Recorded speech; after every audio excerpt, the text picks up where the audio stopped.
familiar with Steve Morse. Oh yes. Any influence there? I've listened to a lot of Steve Morse. Yeah. You know, but and I think sort of, even though I didn't actually lift a lot of his stuff, I think that sort of whole fusion country thing going on, I think that was certainly an influence on me. For me, it was always Danny Gatton. I see. Yeah, I was a great big player. Yeah, I was a huge Danny Gatton freak. And similar story there. You know, Morse went through college at University of Miami and came out with the Dregs. So college years all through, graduated, and then and went on to do some teaching. And when did you start to develop an interest? Well, let me back up a little bit. Obviously, you were doing the classical. Did you also pick up jazz studies in college?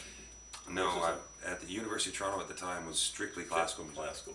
Yeah, so do you keep those chops up? Do you still play? A little bit. You know, I every 6 or 8 months, you know, I go back and pull out the nylon string and see what I remember, and realize that I don't remember nearly as much as I should. Do you compose in that? Yeah, I do. I used to actually a lot.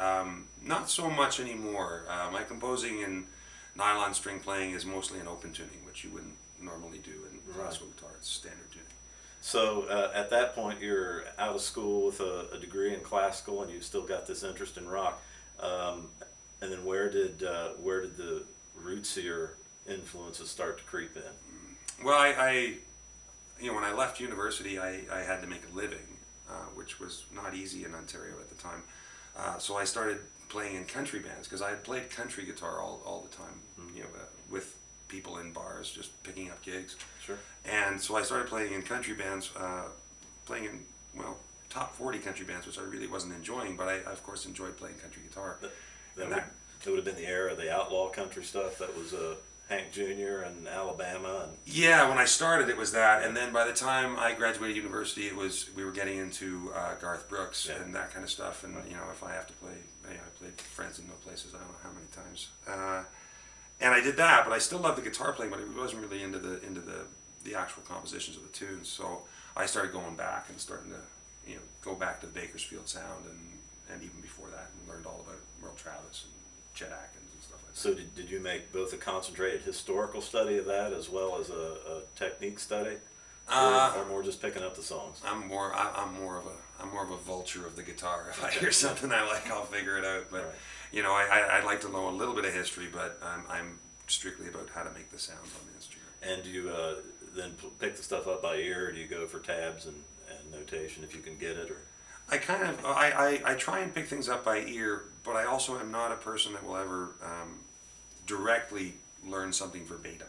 If I listen to a Merle Travis song, I'll get an idea of what he's doing.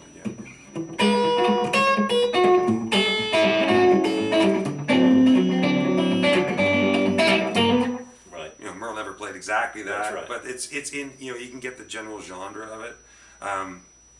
That's kind of my thing. And when did all the styles start bleeding together? The Western swing with the jazz, with the shred, with the chromatic stuff, with the jazz scales that I heard come together in your compositions. That probably, well, I moved from Toronto to Victoria, British Columbia, which is a little, if you're not familiar, it's a little town on the tip of an island, because I was sick of touring and I wanted to live somewhere a little more stably, and I started a swing band there in I guess '94. And that's when I really started getting the jazz stuff, and I was of course still playing rock and roll and country guitar, and I just noticed that, you know, even though I was playing with really accomplished jazz musicians, I wasn't sounding like them, and I was wondering why I wasn't sounding like them, and I was realizing that it was just everything else that was in my backpack of riffs was sort of seeping through, and I just figured, why fight it? Right, and let it come together. Yeah, it's just the way it's going to happen. So instead of trying to keep the genres separate, you let them come Mix together. them together, yeah. So when you're up there playing, do you ever think, okay, I'm going to do this chord melody now, or I'm going to do Somewhere Over the Rainbow or Misty, so I should go to a clean tone and use the neck pickup and back the tone off? You go ahead and let the hair grow out on it. Yeah, it's just as good distorted in the right context. You know, I don't think I'd want to be sitting in a bistro with in a suit jazz trio, people sipping martinis playing with that tone. But when you're playing that kind of stuff in a rockabilly context, then, you know, I try not to change too many sounds, just because I'm constantly concentrating on what I'm doing on the strings. So I go, that's and that are basically all I'll ever do.